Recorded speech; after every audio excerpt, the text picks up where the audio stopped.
Salut à tous et bienvenue sur la chaîne de Pierrot Physio. Aujourd'hui on va reparler cinéma, on va reparler série avec la meilleure série que vous n'avez jamais vue. Que vous n'avez jamais vue, ça veut dire simplement que vous ne l'avez pas vue. Parce qu'elle n'est pas très connue, j'en ai jamais entendu parler avant et je me suis pris une méga claque. Je scrollais sur mon abonnement Disney+, et puis je vois une série avec un gars qui tient un gros flingue comme ça et je me suis dit mais c'est quoi ce truc? Je regarde sur internet, des très bonnes critiques, jamais entendu parler. J'ai regardé un petit peu les critiques françaises, personne ne parle de cette série et pourtant on va parler aujourd'hui de Mr. In-Between, qui est une des meilleures, une des plus belles, une des plus étincelantes pépites que j'ai jamais vues. Vous avez même Hugh Jackman qui vous recommande la série. I recommend Mr. In-Between. It's made by Scott Ryan, and it is so good, and it's just so brilliantly done.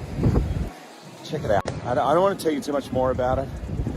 C'est un peu comme si vous creusiez dans votre jardin et que vous trouviez un trésor. Personne ne vous l'avait dit. Qu'est-ce que ça fait là? Alors au niveau du ton, c'est une série qui va osciller entre Breaking Bad et Pulp Fiction. Et vous allez saupoudrer d'un petit charme australien parce que c'est une série australienne. Vous avez les accents, les expressions toutes particulières à l'Australie. C'est la vie d'un tueur à gages. Son quotidien, ses embrouilles, ses petites histoires.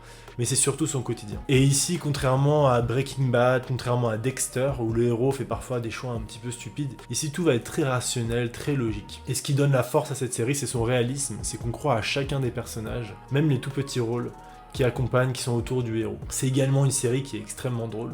Vous avez beaucoup d'humour noir, ce qui va permettre d'alterner les moments très dramatiques avec des moments de fou rire. Notre anti-héros, il s'appelle Ray et il est excellent. Il est très charismatique. Et il a son charme très spécial, très australien.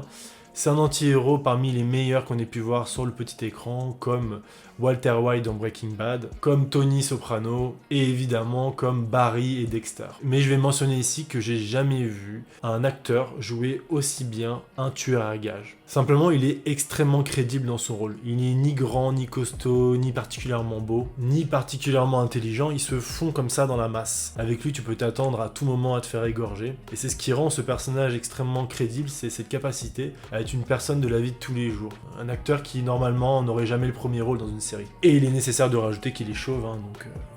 Il est le bienvenu sur cette chaîne où on parle d'être optimal et sec, de préparation physique, mais également de chauvitude. Et il m'a fait mourir de rire parce que c'est un personnage qui reste calme. Quelles que soient les situations, il garde toujours son sang-froid. Anything else? No, that's it. Oh! Oh!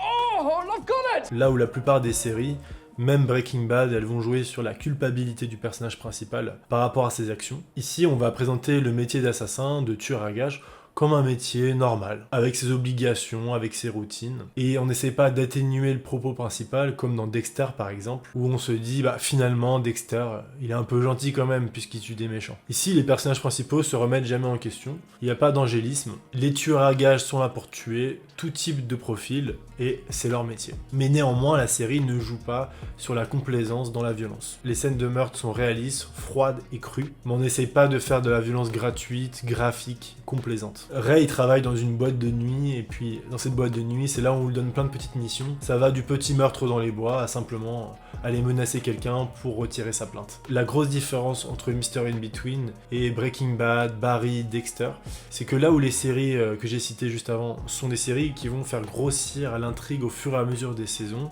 Mr. In-Between, il n'essaye pas de faire ça. Ici, on se focalise sur des tranches de vie. Ça peut être des petits dialogues, c'est pour ça que je parlais de Tarantino et de Pulp Fiction au départ, c'est que c'est vraiment ces scènes que vous retrouvez avec Samuel Jackson et John Travolta quand ils discutent du burger dans la voiture. On n'est plus sur des tranches de vie comme ça où les personnages finalement ils chill, des fois ils discutent des aliens, ils discutent de la religion et entre deux discussions ils vont dézinguer quelqu'un. La série est truffée de moments cultes comme ces scènes de psy collective. Il y a beaucoup de réflexions sur la société actuelle, toujours en sortant des clichés. Ray, c'est un tueur à gages, mais il est aussi un très bon père. Et il arrive à contrebalancer les deux. Il y a parmi les meilleurs moments que j'ai vus dans des séries télé. Vous avez des moments de tension absolument incroyables, mais vous avez des scènes cultes également. Par exemple, le héros, donc le tueur à gages, se balade avec sa fille au supermarché et l'ami de sa fille. Et celle-ci se fait enlever par quelqu'un. Il va falloir qu'il trouve qui a enlevé l'ami de sa fille avant de la ramener chez sa mère. Et le plaisir de la série, il vient aussi de ces petits moments, de ces altercations entre Ray et des personnages que vous pouvez retrouver vous dans votre vie de tous les jours. Là où souvent vous êtes impuissant, lui c'est un gars qui est très bien outillé, Donc quand il va tomber face à des méchants, ils vont se retrouver eux-mêmes dans la merde. À noter qu'il y a des excellentes scènes d'action ultra réalistes, des fusillades, que ce soit le bruit des armes quand ils chargent, l'impact des balles.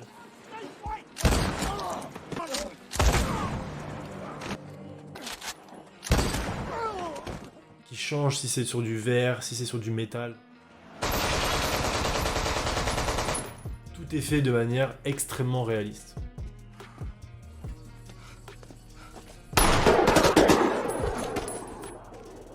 Quand vous revoyez la série, vous remarquez à chaque fois des petits détails. Et on ne pourrait pas parler de Mr. In-Between sans le créateur principal de la série, Scott Ryan. Il a scénarisé, il écrit, il joue le rôle principal, et c'est vraiment le cœur de la série qui va être accompagné par le frère Edgerton. Je sais pas si vous connaissez un peu Joel Edgerton. Et il a un frère qui s'appelle Nash Edgerton, qui joue aussi dans la série, d'un petit rôle, d'ailleurs un rôle complètement hilarant. Et il apporte, lui, son expertise en tant que réalisateur. La photo, la réalisation, le découpage, le montage est excellent, aussi bien voire mieux que des séries américaines. À noter, chaque épisode dure 20-25 minutes, donc c'est très court.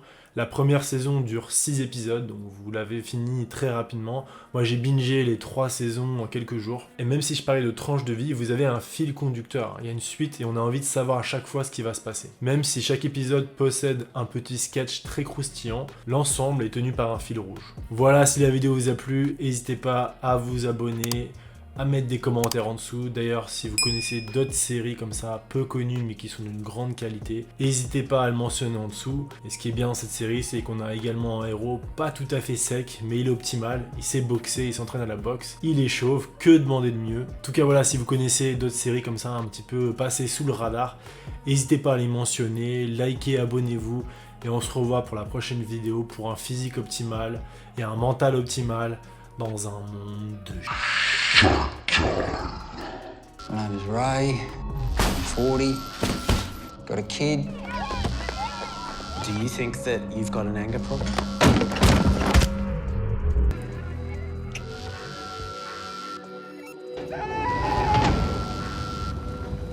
I'm Brittany's dad. I work in the security industry. Yeah, mate. Have you ever killed anybody? Once. I'm just kidding, mate.